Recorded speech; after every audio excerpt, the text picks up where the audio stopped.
not on streaming, Barry Diamond. So Okay. this is fair use. It was released on IRS Records.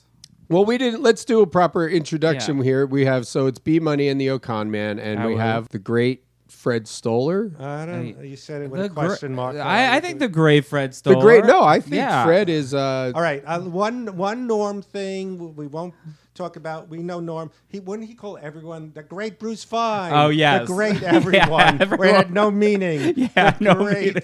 Right? He would introduce everyone that. The great. Oh my God! This is just not to just bring it back to Norm all the time, but like we just discovered this thing he wrote about, and my wife was mentioned in it. And he said that she's as smart as she is smart. And she was like, did Norm just call me ugly from the grave? Yeah. I still feel I'm being taunted from the grave. But the great, yes, he used that adjective very unsparingly. The only other one he had was was big fat Bruce Valanche. Bruce Valanche was never the great. No, I mean, you were influential in the sense when I was like discovering comedy. You were one of those guys that stood out to me when I was younger. That's and so seeing nice. like all the. Even when the act was watered down, it was Well, watered I down. mean, when I started mean, appearing I on never- Evening at the Improv and all that stuff. Like stuff like that. Yes, I don't think yes. it was watered down when you were doing that stuff. It was. Oh, it was? When I first started, it was these weird non sequitur, morbid one-liners with my head down. But no, okay. I'm going to stop the negativity. Thank you. I got to learn compliments. Yeah. Just take a compliment. And then you've been in tons of shows. Sean was just saying that he watched you on Friends. Yeah, I mean, Friends. I mean, Dumb and Dumber. Oh yes, Yeah, thank you. It's incredible. Who would have thought that? Like, did you think that? I mean, obviously, you didn't know the movie was going to be so huge when you were doing it. But then this one scene where it's just like because what was that? 30 years ago now. Wow, 1994 we shot it. Maybe 30 years ago. Oh my God. So now you're like, people will be like, "Hey, it's the guy." The get off the phone The get guy. off the phone well, on guy. Cameo they do that. I don't think people stop me now. My only recognition is if I'm ordering coffee, they go, "Wait, when I heard your voice, who are you? Are you someone?" They Are you asked someone? me to help them. Get voiceover work or Well, something. no. They asked, like, "Can you help me? Who are you? Where do I know you from?" Oh. It used to be more specific, like, "Oh, Raymond" or something. Yeah, you were on a bunch of episodes of Everybody Loves Raymond, and I think that's what was so cool though about that time of comedy is that you could actually do stand-up comedy and then be on a bunch of TV shows and movies, being like, we need this kind of guy, and you would do Well, it. this is a segue for Barry Diamond. I started comedy. I'm an old guy. In the late 70s, 78 at the Improv in New York. And I didn't know, when I went on the road and came to L.A., I didn't understand that MCs were the bottom of the totem pole. Because in the New York comedy scene, especially at Catch Rising Stars, the MCs ran the show. It was Richard Belzer, Bill Maher. And at the New York, the Improv, Barry Diamond, Robert Wall, Jimmy Brogan, they were the big deals who MC'd Robert Townsend. That was the high thing. Yeah. So back then, the template was you did stand up, then you came to L.A. hoping to be on sitcoms. So basically, Barry Diamond, to me, wow, he was going to be a superstar. I wouldn't say he's still good looking, but really good looking, and he would belt out songs, and he was very talented with characters and stuff. Not to be negative, it didn't evolve like he's not, 2024, but he came to LA, and what they used to do was Brandon Tartikoff or whoever would see a comic. What can we do with him?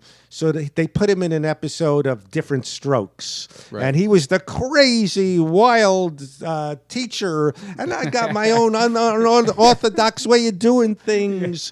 And they sort of, with me, I was put in an episode of Amen where I did my thrill seeker jokes as a biker. I was skinny. So he was the guy, where you said he's good looking, he's got a great voice, he sings, he does characters. I knew this guy as soon as I saw his picture, because he played Pat Buckles, who was a Larry David, I wrote on Seinfeld this season, and well, this isn't anything inside. He used to use names of people from real life. Pat Buckles was a waitress at the Improv. It was an honor to have your name used as a character. Like Joe Davola was a guy that worked at Fox, an executive. Okay. So when Katie Ash was the party I was talking to Elaine about, and Julia Louis-Dreyfus said, "Could my friend, could we use her name?" No, I promised Katie Ash. That's my Larry David. So it was like an honor, If you're funny. So Pat Buckles was someone from the old days. Okay.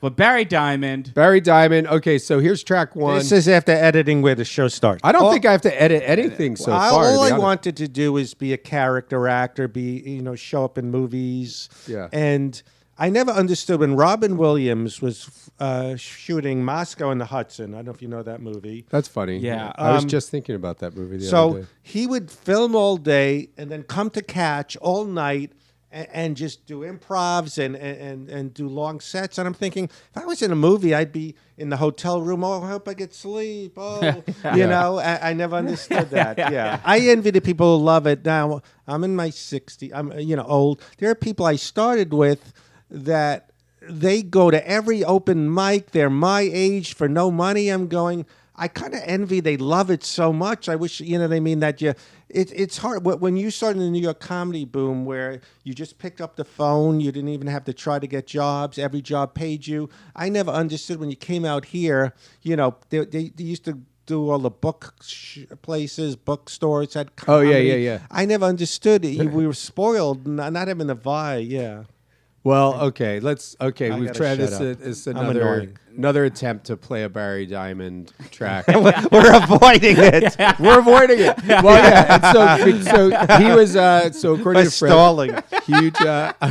Well, let's just Here's side 1. We could just start at the beginning. The track is called "What Pisses Me Off," and then that leads into how I got started in showbiz, the South Bronx, gay whale hunting in Hawaii. See, it's already funny. Live and let live. Killed my girlfriend. That sounds like that might be good. And everything except the ... So should I just start with... let's start with track 1. What side pisses 1. me off? But I also, I've noticed on the beginning, at the cover, there's a sticker that says, "Material contained herein may offend or kill you." Yeah. So this is so be prepared. That's I guess a trigger warning. Yeah, if you die from listening to this, you'll have to sue Barry Diamond and not us. From the wilds of the Bronx in New York, you've heard about him. You've read about him. You've seen him on color TV. Welcome right now, Barry Diamond. Come on. All right, stop. I'm just kidding. All right, I got a comment. I'm just kidding. Stop. We're gonna have a party now. We're having a party. Everybody's Negro. I'm laughing because... First of all, I'd like to say that I'm a little pissed off tonight. Is he a black guy? I didn't I see the cover. I'm just found kidding. out that I have lost the Publishers Clearinghouse sweepstakes. I'm a little pissed off about that. And that's all gonna be in my new book called What Pisses Me Off. So,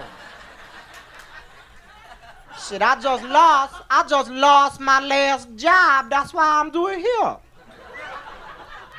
I wouldn't be working in this shithole if I didn't have no job, would I? Yeah, I got fired from my last position. Yeah, I was working. Do you know where Las Vegas be? I was working there. This is. I don't know. Are we allowed to play this? No, I think we are. I mean, I don't know. But this is the most insane way to open your comedy That's album. where I was working. He does not introduce himself I as worked Barry my ass Diamond. off. I was parking He just cars goes there. into this. Well, let me just the say, MC, I know The Barry, money. and he's not a guy, when you hang out with him, hey, what's going on? He goes, why are you doing that? And hello. So he's one of these guys that can't really be his own person. He loves doing voices and He can't, characters. and you don't know who he is. Yeah, now that the word spectrum is part, I understand a lot of people from the comedy scene and myself more because we didn't have that word, so we didn't know. Oh, probably spectrum. That everyone's on the spectrum. I mean, absolutely. I think I talk about that. I think I've talked about that on every episode of any podcast I've ever been on. It explains a lot of people. Actually, I envy comics that come out. Then I go, "Hi, how you doing?" Oh, he just comes out. Yes, It comes out like a shotgun, like where I have to acknowledge that. Yes, I'm so terrified of them that I want them to like me immediately. And so, what do you do? But that being said, sorry to interrupt, and I do too much. But in the comedy scene of the late '70s, early '80s, I used to come out, look, and go. I mean, these are different opening lines. I was killed in Vietnam. So you didn't have to say, here I am at the Improv. You could just say something weird. Yeah. You know, you could just stand there. Yeah. It sets the tone in a nice way. It lets you hear your voice. Yeah, you just say something weird. Yeah. But you can't do that on the road or opening for Norm. Yeah, I always had my two opening lines were always, so this is my energy. I would say that, and then people would go. And then the other one was, a lot of people think I'm gay when they meet me, and then I could just go into anything after that. Oh, yeah. Did you have an opener? I mean, I had, the last kind of, I had this extended, I always thought it was like, the whole, like, give it up for the whole kind of, like, milking applause. Oh, I've seen you do so that. I did an extended thing. Like, I would do different things where I would just, say, like, yeah, give it up for yourselves, give it up for the clubs. I just found out I'm going to be an uncle. Give it up for the chair. Like, oh, man, this is a beautiful room. Give it up for the room. And then I went into, like, give it up for your mom and your dad. And I get into all this sexual stuff with your parents. I had two opening things. It was so hacky. But during the 90s, I go, hey, did anyone see me? I was on TV last week, and if you applaud, I go, yeah, I was on American Gladiators because I was skinny. And then I'd go, but then I would do this thing, hey, how you doing? All right, hey, all right, look at this guy. Hey, where you from? I'm working the crowd. Yeah. All right, so do we want to keep going with what pisses me off? I know. I do wonder if there's like a dismount. I would like to hear. Yeah, please. Okay, yeah. Let's see how he gets out of this. While I was working in this Caesarian Palace, Caesar's Palace Hotel. That's where I was working. I'm laughing because not because it's funny, but maybe it is. Just because it's. Yeah, the money was unbelievable. My last weekend I be working there, I made like $12,000. I sold 9 cars. Oh, you stole 9 cars? I sold. If I am my young ass yeah, but I think he's implying that he's right. Fortunately, I be making lots of money here tonight, man. The kind of money I make here, I don't have to worry about shit. Unless, of course, I want to buy something like that. I mean, the voice is almost kind of like late, a Richard Pryor-ish. Like it's Richard Pryor. There was a touch of Eddie Murphy. He was before Eddie Murphy. He was, right? Yes. Yeah. People ask me, they say, why do I look like this and talk the way I do? People ask me that. Well, it's very simple. You see, I was raised by black Hasidic Jews from the Philippines. And that fucked me up for a number of years, too. He likes it. Yeah, you see, my old man. I got a little wary when he was the raised by. That's right. He made like that felt close-ish to Steve Martin, but I liked where he went. He kept going. He escalated. It was called Pussy Talk. It's about this girl and she gets fucked by a ventriloquist. I seen that movie 5 times. That's not a bad idea. Tonight. That's a funny goddamn movie too. Yes, it is. But I grew up in New York City, the greatest city in the world. So does he talk like this the whole time? No. So. I know that. I think the transition is then he goes into a gay voice, if I remember. Okay. So he'll go right into hello. But I admire him that he's committed. I have a friend who's very funny in the comedy scene, but he would do voices like this, but only do one line because, hello, and then if they didn't laugh, but he's oblivious to the audience. Like, to me, if I wasn't connecting, I would just stop and acknowledge. But yeah, so I admire him. Well, they're loving this. Again, like I said, in the New York comedy scene, before the comedy boom, it was not performance-ish, but it was like going to see jazz where they sit there and they weren't heckling so much. It was more like well, Gilbert Gottfried was genius. Yeah. So it'd be like, it's almost theater-ish. Like I said, I could come and do these weird, like, my cousin killed himself. He hung himself from a pole in his back. My cousin killed himself because nobody would play with him. He hung himself from a pole in his backyard. And how people play with him. So I could just open and just be weird. So it was like a New York City, like after the theater thing. So it was performance. Yeah. So, and let me say, the blacks, the people, the celebrities loved him.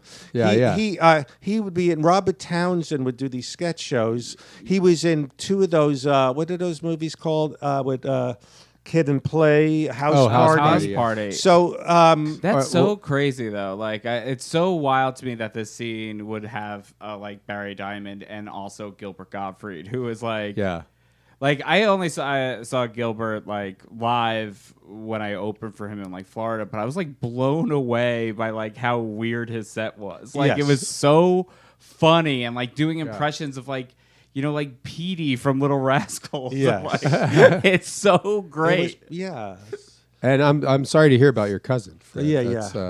That's kind of a joke. It's kind of messed he's up. doing his jokes, and this guy sucks. So the people were just kind of batting his corpse around the pole. That was my joke. Funny. That's a great joke. Should we just continue? I'm going to stop. I'm this. not going to be the interrupter. We'll continue with this bit. See how he dismounts from this voice. I grew up in New York City, the greatest city in the world. A lot of you don't think so. And I remember, I forgot. No, I remember that when I was 5 weeks old, that my parents had abandoned me outside in front of this nightclub. They leave me outside the club in a little shoebox. And the club owner, he come walking in and he see a little baby in a shoebox and he goes, "Hello, baby." Just like that. I'll never forget it. And I look up and I try to explain to the club owner that I have no place to live. And I had a hard time doing that because shit, I must have been 5 weeks old, And I'm trying to explain to the man that I have no place to go. And the club owner, God bless his ass, he tried to explain to me that it's a $2 cover charge. I don't know. Yeah, I don't know where much this. more I want to listen to. Yeah, I was just looking at the back of this. It's so crazy to me that this is produced by the Police's manager, and the special is directed by Stuart Copeland from The Police. Oh, really? So this is a video. There's video of this There's too? a video of this as well. It was released by RRS Records, and like his thank yous are just like Mitzi Shore, The Police. Yeah, I saw that. I thought Bruce Springsteen and The Police were a joke. No, Stuart Copeland. Bruce Springsteen is thanked? Yeah. Yeah. Well, should we just kind of move ahead Yeah, to let's move ahead to gay whale hunting in Hawaii? That's the one that piqued my interest. Yeah, that sounds. So that'll be 1, 2, 3, track 4. I'll have to see if I can find it. I could guess what it's going to be. A gay voice. Yeah. Hi, look at the whale. Let's see. I was in Hawaii with my girlfriend. Oh, here it is. Woo! Steve. Oh, boy. I've had a joke that's I very was in similar Hawaii to on that. a gay whale hunting expedition. And I don't know anything about whales. And it took me 2 solid weeks to find them because I was looking in the mountains. And someone said to me, they said, "Schmuck, they're in the water." And I didn't know that. And sure enough, I gazed out into the ocean for what seemed to be an endless period of time. Only it wasn't. And lo and behold, there were the giant whales with their massive tails heaving to and fro in the water. And quite frankly, it gave me an erection. And I remember I was standing on the shore and I was playing with my conch shells. And a stranger approached and he said, "Excuse me, come over here." Fortunately, I wasn't busy and I did. And he said, "Do you know what whales have?" And I said, "No." And he said that whales have blowholes. And the next thing I knew, as if I had become possessed, I found myself in the water swimming out to sea. To be with the whales. I mean, was this just like considered like And I didn't want to hurt them. avant-garde So maybe or they're- I think maybe not avant-garde, but from that time, this stuff. At the time, this wasn't that often. Yes, that's what I well, meant. but just because there's no real, it's like very character based. It's not even set though up it's like- punchline. It doesn't have the rhythm of stand-up comedy. No. But what I will say, listen to this outside of like the fact that he's a straight guy doing a gay voice. This, even the presentation feels closer to something you would see today, like Right. in like an alt room in LA than like.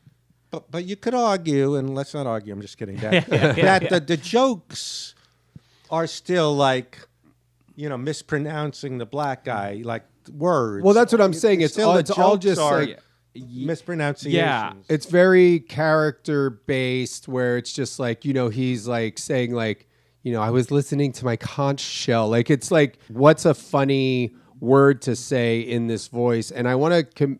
I'm not comparing him to this guy, but because like I think this guy's great, Kevin Meaney. Not that Kevin Meaney did like gay voices or black voices, but he was just like this weird character where it's hello. well, and I remember We're big pants people. the big right, Like, exactly. yeah, Where it's like that's not really a joke. Like No. it's just him presenting this silly scenario. And he's like, up there with his tight pants on, and you know what I Yeah. mean? Like I actually kind of appreciate this a little bit. Like, I do think it's kind of interesting, and I do also really like this entire era of comedy because of what you're talking about of like the right word choice and like there actually just seems, even this seems very like freewheeling.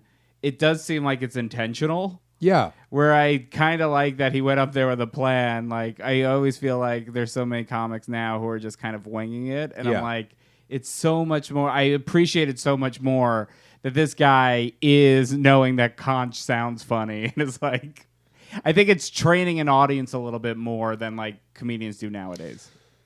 This Yeah. guy's, you're smart, he's good. He's better than me because you're such a comedy fan and analyst of it. He's good. Everyone loves when people like try to be like, analyze comedy. Yeah. Barry Diamond, this is his closing number.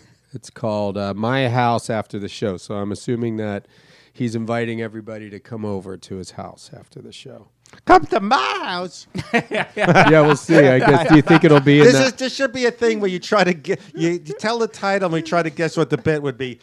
I'll come to my house now. Hi, y'all. Yeah. Let's. I mean, Yeah, he's probably going to be doing a voice. I think he's going to do all of his family members.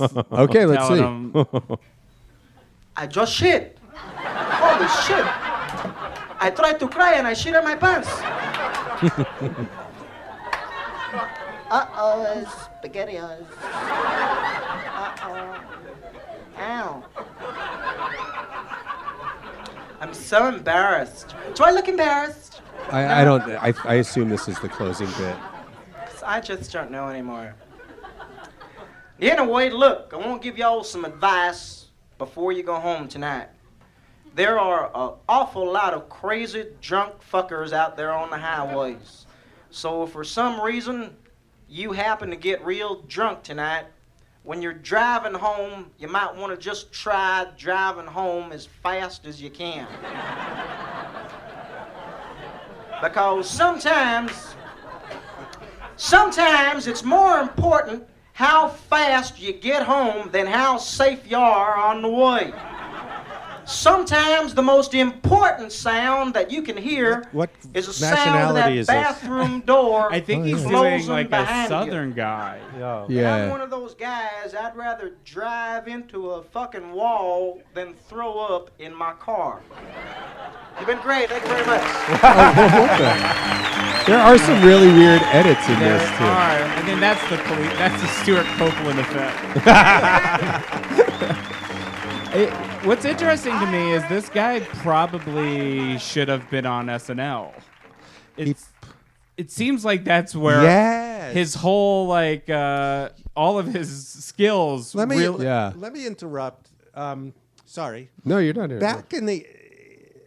Back it used to be kind of a hacky thing, impressionist. But then back in those days, I don't think they looked for SNL for impressionists. It was like Bill Murray-ish. Eddie Murphy did do them, but they were just like characters. There was Michael McKean and sketch players. But then all of a sudden, those are the ones that. Yeah, it seems like his skill set would work perfectly on that show. Like I feel like they missed the boat. I guess, yeah, I don't know. But like I said, it wasn't. Well, he's in Bachelor Party, you said, right? He was in Bachelor Party. He has like a big role in that? Oh, yeah, one of the leads. I don't remember that. Did you ever see Bachelor Party with Tom Hanks? He Tom played Hanks, the guy. Adrian Zmed. One of the things in the promo was, let's have a bachelor party. We'll have strippers and guns and, so he was the kind of crazy guy. Yeah, yeah. So he's the guy who sets up the donkey show. And I guess if you want to go see Barry Diamond, you could go to, I don't know. I went to barrydiamond.com and it seems like it's kind of not elapsed. Yeah. Oh, okay. I had one of those. Yeah. Well, why am I paying for this domain someone took fredstoller.com and I had a website, but there was no point to it. So I didn't want to keep paying. Well, there's no point. What's the point? But yeah, you can find him on Instagram. He has not posted since 2019, but he's out there. Listen, I want to know what Barry Diamond's doing now. I would like to see. I think he got into judo or he was taking karate. I remember for some reason that sticks out. All right. Well, that's this episode of Off the Records. Yeah. I'll just say my real name, Brendan Walsh. No, you're B Money. Okay, I'm B Money. the Ocon man. Do you want a nickname, Fred? What would your tough guy nickname be? Oh, the tough guy. Or whatever. Yeah, we go by Barry Sobel rules here. The OG thrill seeker. The OG thrill seeker. All right. Well, thanks for listening. And yo. Stay tuned if you want to listen to the Barry Diamond album from front to back. All right. Thank you. We love you. Goodbye. Bye.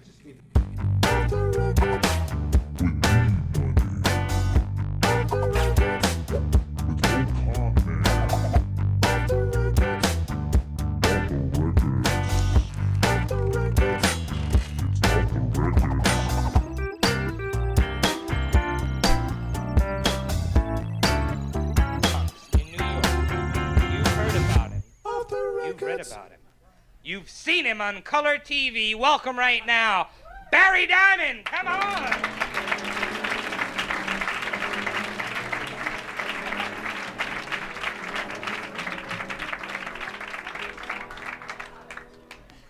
We're going to have a party now. We're having a party. Everybody's Negro. First of all, I'd like to say that I'm a little pissed off tonight. Because I just found out that I have lost the Publishers Clearinghouse sweepstakes. I'm a little pissed off about that. And that's all gonna be in my new book called What Pisses Me Off. So, shit, I just lost my last job. That's why I'm doing here. I wouldn't be working in this shithole if I didn't have no job, would I? Yeah, I got fired from my last position. Yeah, I was working. Do you know where Las Vegas be? I was working there. That's why I was working in this Caesarian Palace, Caesar's Palace Hotel. That's where I was working. I worked my ass off. I was parking cars there. Yeah, the money was unbelievable. My last weekend I be working there, I made like $12,000. I sold 9 cars. Yeah, they fired my young ass immediately, too. Fortunately, I be making lots of money here tonight, man. The kind of money I make here, I don't have to worry about shit. Unless, of course, you know, I want to buy something like that. Then it's too goddamn late, you know? You know, many times, ladies and gentlemen, many times, for example, more often than 1 or 2 times. People ask me, they say, why do I look like this and talk the way I do? People ask me that. Well, it's very simple. You see, I was raised by black Hasidic Jews from the Philippines. And that fucked me up for a number of years, too. Yeah, you see, my old man, he was in the movie business. That's right. He made porno movies. That's what he did. He made a very, very famous porno film. It was called Pussy Talk. It's about this girl and she gets fucked by a ventriloquist. I've seen that movie 5 times tonight. That's a funny goddamn movie, too. Yes, it is. But I grew up in New York City, the greatest city in the world. A lot of you don't think so. And I remember, fuck, I forgot. No, I remember that when I was 5 weeks old, that my parents had abandoned me outside in front of this nightclub. They leave me outside the club in a little shoebox. And the club owner, he come walking in and he see a little baby in a shoebox and he goes, hello, baby. Just like that. I never forget it. And I look up and I try to explain to the club owner that I have no place to live. And I had a hard time doing that because shit, I must have been 5 weeks old, you know? And I'm trying to explain to the man that I have no place to go. And the club owner, God bless his ass, he tried to explain to me that it's a $2 cover charge, you know? So I'm sitting out there in that box, man, I'm hungry because I have no baby foods. All the little babies in the neighborhood, their parents be giving them little beach nuts and Gerber's baby foods. So he see that I'm hungry, then he go running back to the kitchen, then he come running back outside and bring me a big goddamn roast beef sandwich.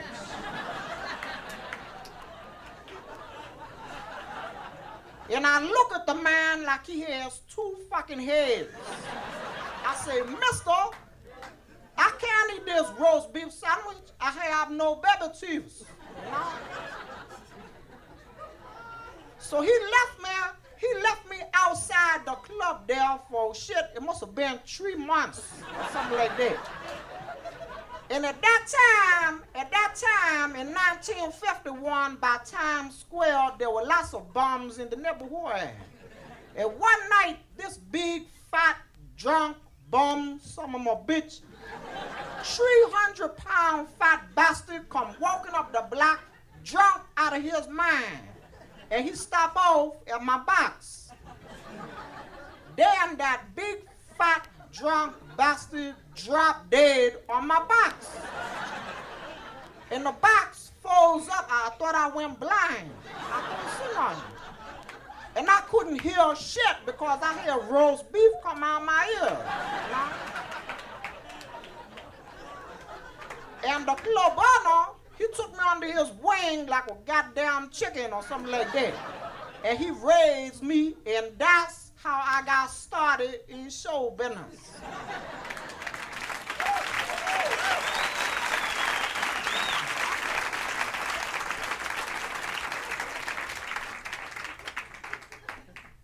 Inside this body is a black man screaming to be free. Get me Come on, don't fuck with me. Let me out. Ooh, that's pretty scary.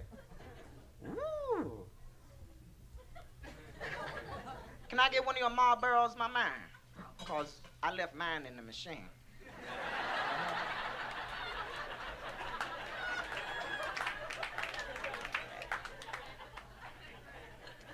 Oh, you're gonna light it for me too. Aren't you an angel?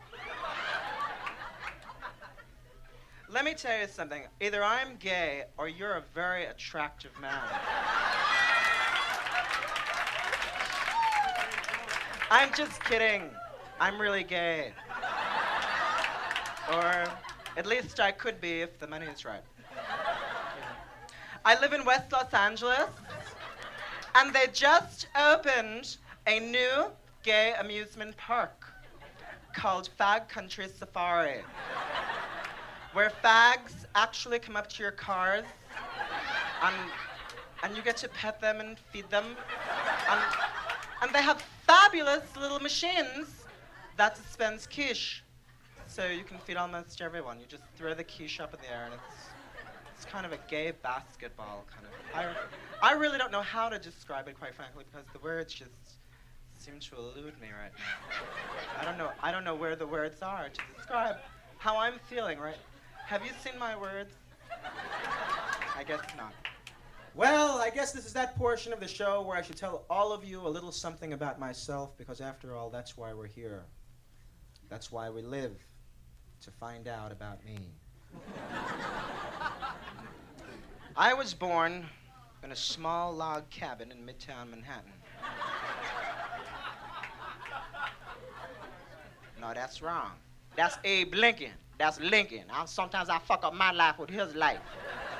You know, I don't know why I do that shit, but you know, sometimes, you know, I put on a beard and heels, go outside and... Yeah, Lincoln wore heels. That's right. A lot of people thought that Lincoln was gay. He was not gay. Lincoln was a dyke. That's right. His wife was gay. Okay, I'm fooling.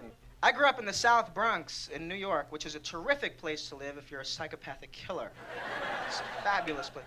It was all black and Puerto Rican. Everybody was black or Puerto Rican. Even my own family was. It's fucked up my bar mitzvah very badly, too. I had 200 black and Puerto Ricans running around Leonard's in Great Neck, Long Island, looking for gefilte fish and dope. Not necessarily in that order, boy. I went to a great high school. My high school, on the way into school, cops would check everybody for weapons with metal detectors. Honest to God. They would check you for guns and knives, and if you didn't have them, they would give them to you. Because if you don't have them, you ain't coming out of there, boy. We had great kids' holidays, like Halloween was incredible because we had apartment houses and housing projects. You could knock on thousands of doors. The only problem is you knock on that many doors, sooner or later somebody's gonna put some strange shit in your bag. Like I remember when I was 8 years old, somebody put 3 hits of speed in my bag and I trick-or-treated my ass across New Jersey. I was running up and down the Jersey Turnpike at 80 miles an hour, banging on car windows. Trick-or-treat, trick-or-treat, put your wife in the bag. I gotta get out of here. Trick-or-treat. Has anybody here ever been to Hawaii? What a shit town, huh? No, I was in Hawaii a couple of months ago. You know, I grew up in the Bronx with like dog shit and dirty air and killings and subways, and I went to Hawaii. They actually have clean air, blue skies, green trees, blue water. It's not a pretty picture. I went scuba diving, and they tell you the worst thing that can happen when you scuba dive is if you run into a shark. So they did something really bright on the dive boat. They strapped a knife to your leg in case you run into trouble under the water. Now, I know from fighting in the streets in New York that you don't go after a shark with a fucking knife. You go after a shark with like a car antenna or a chain. I went after this shark with a knife. He had a chain. He kicked the shit out of me.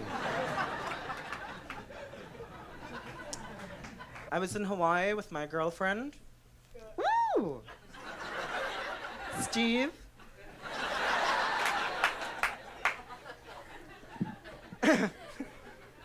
I was in Hawaii on a gay whale hunting expedition.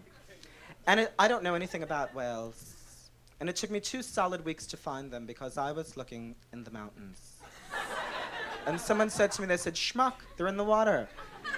And I didn't know that. And sure enough, I gazed out into the ocean for what seemed to be an endless period of time. Only it wasn't.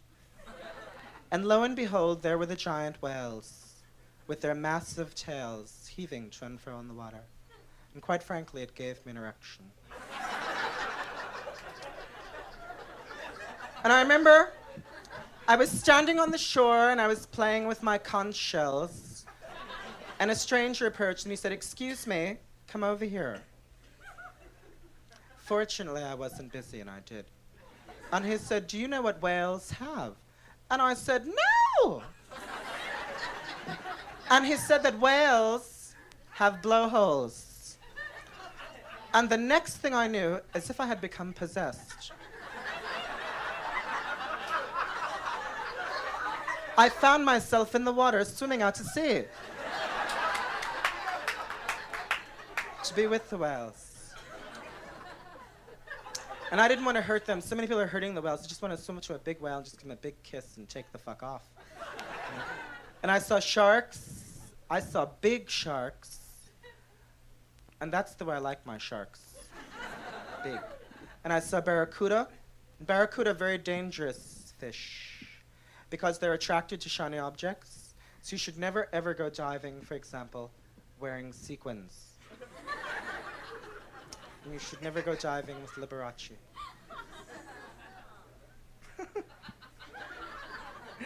Then I came home and I went to Mexico.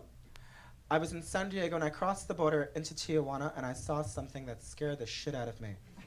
Mexicans. They were coming out of the fucking woodwork. I couldn't take a step without bumping into the back of a Mexican. It was unbelievable. A lot of y'all out there are saying to yourselves, "Am I gay? Or am I Memorex?" What you say to me? I'm not gay. I would be gay if I could be. But I can't make those parades 8 o'clock in the morning. I go to sleep at 4 o'clock in the morning. I'm not going to get up in 4 hours for a fag parade. If they had a parade at noon or 2 o'clock, I'd fucking be there. But they have these parades at unreasonable hours. I don't even think fags show up. I think they hire surrogate fags. They show up 8 o'clock in the morning, go marching up and down the goddamn street, 3 feet off the fucking ground. Anyway, I'm not gay. There's nothing wrong with being gay. I want to make that perfectly clear. I happen to not be gay. I'm more than just gay. I'm a woman. And I'm a good woman too, boy. Yes, I am. You know, I kid the gay people because they're pretty fucking funny. They do some funny shit, boy. Now, my philosophy is very, very simply live and let live. What 2 people do in the privacy of their own homes is their own business, unless they're doing it to my sister. I just had a really, really traumatic experience. I was living with this girl in LA for like 4 years, and she broke up with me about 2 months ago. And it really fucked me up because I loved her. And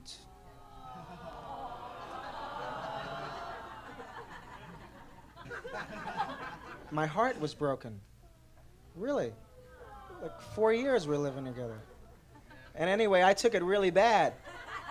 And we went out to the beach in Santa Monica to talk about everything, and it got real emotional. And I'm not ashamed to say that I started crying. And one thing led to another, and then I killed her. And a lot of my friends said to me, they said, "Hey, You're overreacting. I just don't deal well with rejection, that's all. So now, I've given up on women completely because my heart has been broken by a woman once too many times. So what I'm doing is, I'm exploring this whole gay mystique. Because quite frankly, I love everything about being gay. I love the colors, I love the fashion, I love the warmth, the compassion, the sensitivity, the accessories. I love everything about being gay except the cock-sucking part. That's where I say, check please. But the colors are fabulous. It's just that cock-sucking thing I say, no. Not in this lifetime. Call me like 3 lifetimes from now, and then call me back. You know, it's just not something for everyone. It's okay for you gals.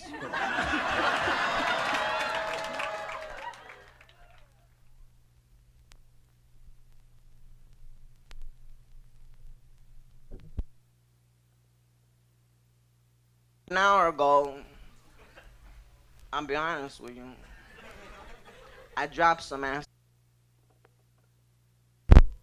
About an hour ago, I'll be honest with you, I dropped some acid on the floor. And then I picked it up and I ate it. Now, a lot of people would say that's unprofessional. Fuck them. Fuck am I gonna do now? Look, this isn't even my real job. I'm not even supposed to be here. I've never even done this before. As a matter of fact, I'm not doing this now. My real job, I work at Diablo Canyon Nuclear Power Facility. I'm the guy who turns it on. Now, a lot of people say to me, they say, what makes me think? That's it. No, they say to me, what makes me think that I'm qualified to fuck around with radioactive material? I don't know. But when I was in the army, I was a nuclear missile silo repairman. The loneliest guy in town. Because the whole thing about my job was that, first of all, there's never been a nuclear war that I know about. So they never even used the nuclear missiles, you know? So dig this. They don't even know if they fucking work, let alone if they're gonna break down. And even if they broke down, do I look like I would know how to fix them?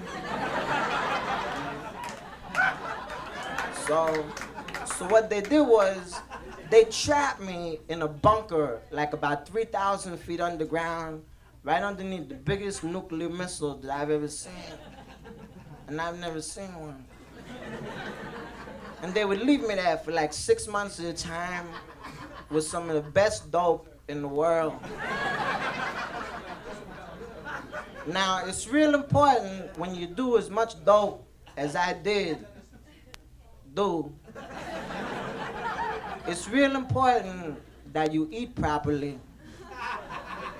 So I didn't eat meat, I didn't eat fishes, I didn't eat anything that had a face on it.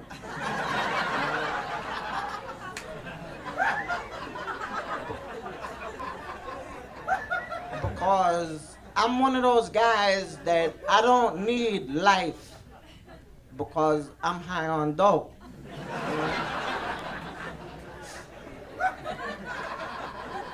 I live around the corner I live on the 21st floor of a 5-story building. And what happened to me was that I woke up this morning. That's what happened to me. I think it was this morning. It could have been a couple of weeks ago. I don't know when it was that I woke up, because I wake up a lot.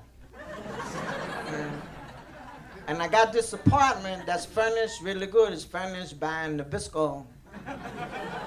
I live in a Fig Newton box. And I bought a dog. I bought a fucked up dog. If you think that I'm fucked up, you should see the dog that I bought. He was doing some animal tranquilizer, and he wouldn't give me any. You know? So I got pissed off, and I painted him blue with a spray can. I painted him completely blue. And he got pissed off about that, you know. And he ran in the bathroom, and he switched my heroin with some Ajax. Fuck me up. So I may not be too high right now, but I'm clean.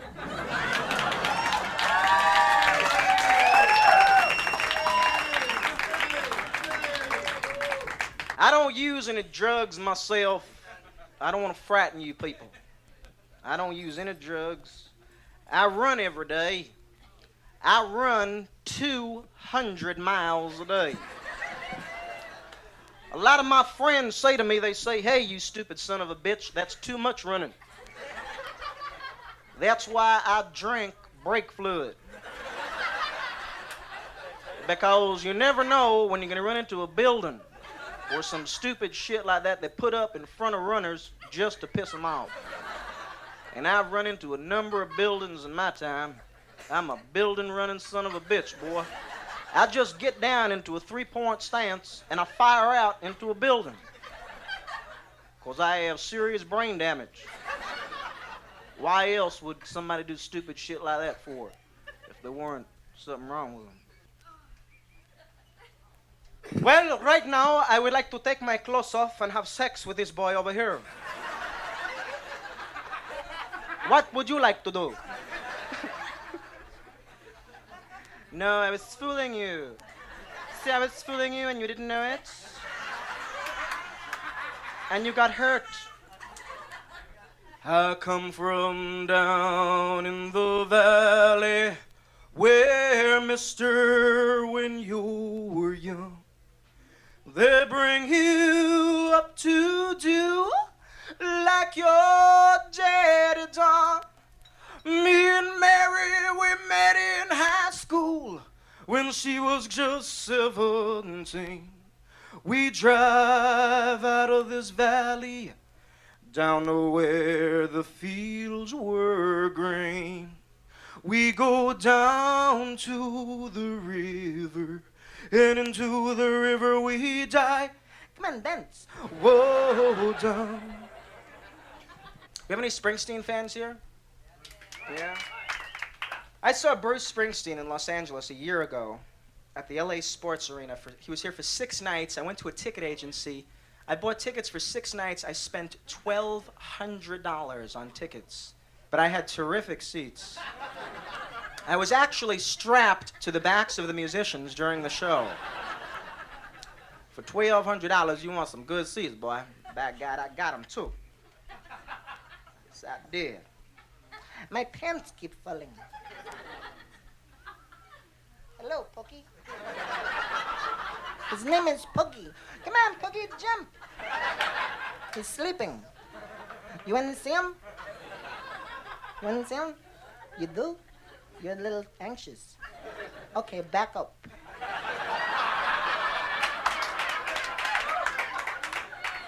Inside these trousers are 2 inches of Jewish steel. I'm exaggerating.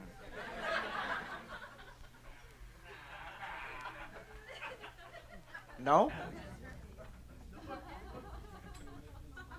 She has herpes? Well, I bet someone is pretty proud of that. You see, I can't get herpes. It's impossible for me to get herpes. Because the chicks I fuck, nobody will fuck.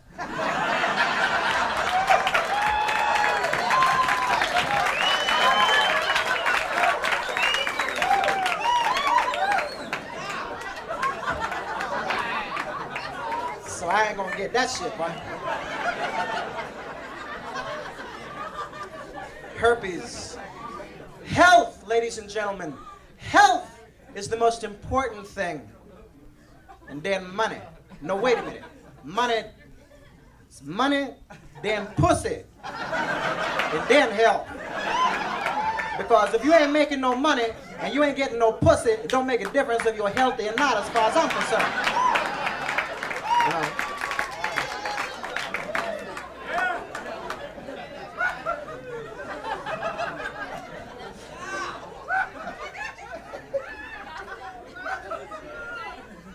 That's disgusting. That's fucking life, babe.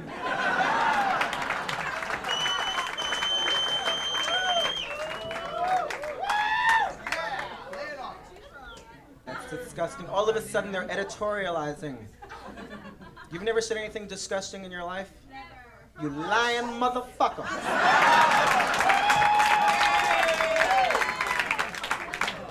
Your first date? Well, don't worry, babe. You're not gonna get laid till date 5. That's true. And even then, you won't know it.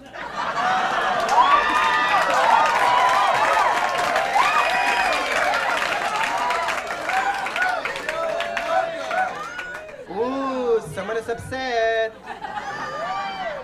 You know, a lot of y'all out there are saying to yourselves, am I a college grad or what? Others of you are saying, what?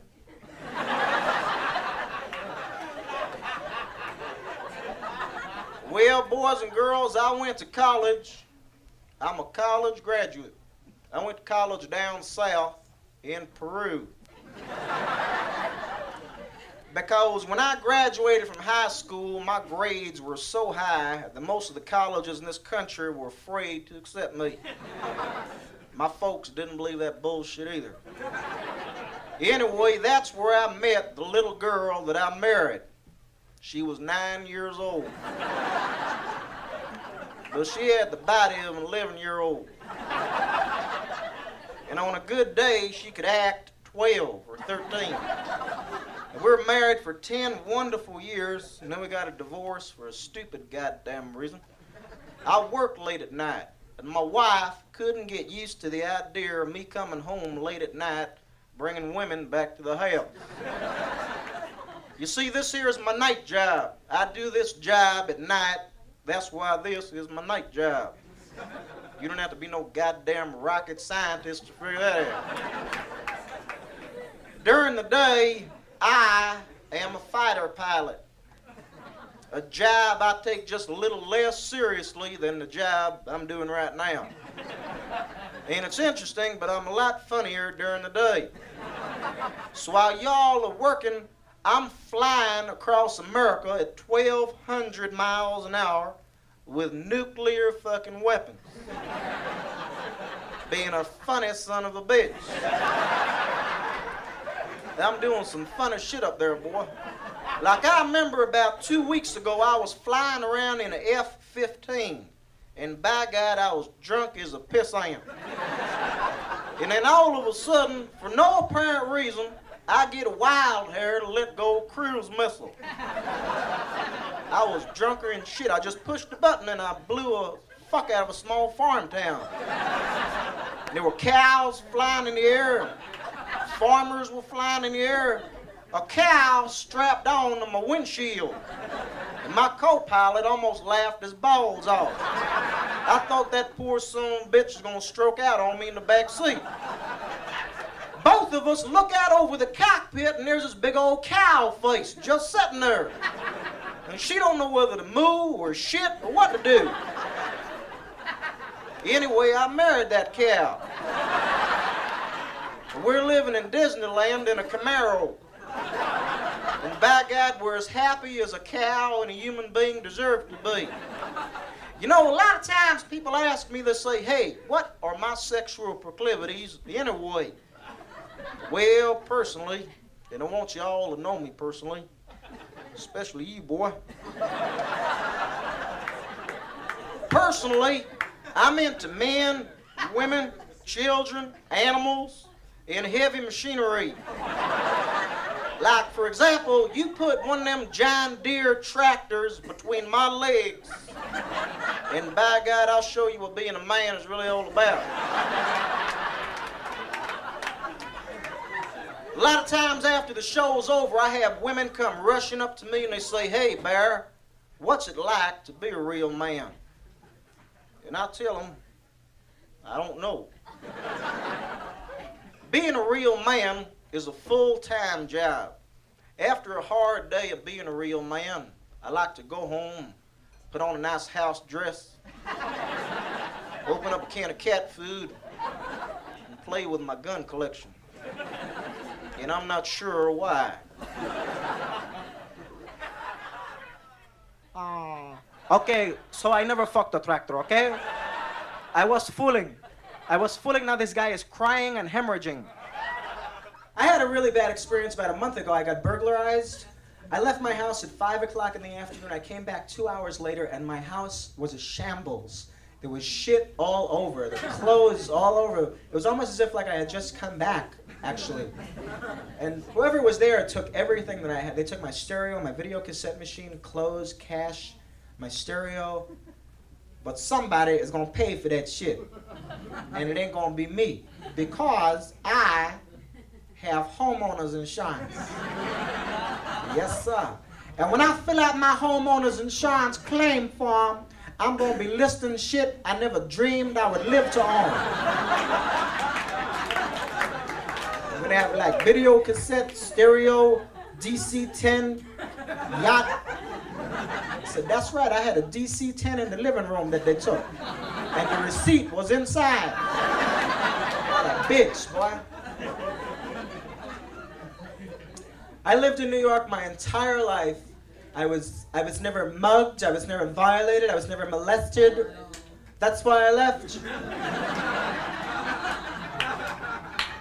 You know, everything that I've done up until now, I was fooling. But I really want to get to know you people a little better. I live on...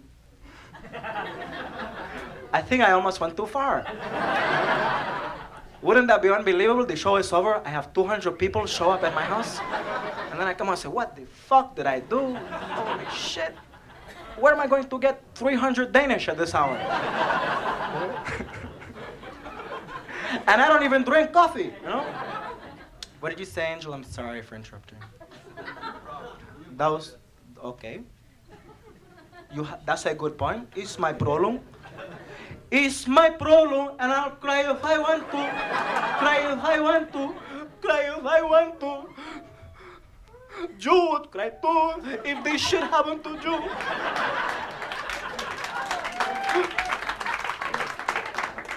Holy shit, I'm going to cry. I can't believe I've never cried on this stage before. I just shit. Holy shit. I tried to cry and I shit in my pants.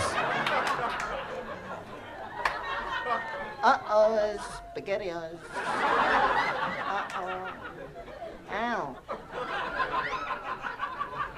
I'm so embarrassed. Do I look embarrassed? No? 'Cause I just don't know anymore.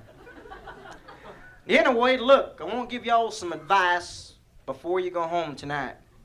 There are an awful lot of crazy drunk fuckers out there on the highways. So if for some reason you happen to get real drunk tonight, when you're driving home, you might want to just try driving home as fast as you can. Because sometimes it's more important how fast you get home than how safe you are on the way. Sometimes the most important sound that you can hear is the sound of that bathroom door closing behind you. And I'm one of those guys, I'd rather drive into a fucking wall than throw up in my car. You've been great. Thank you very much.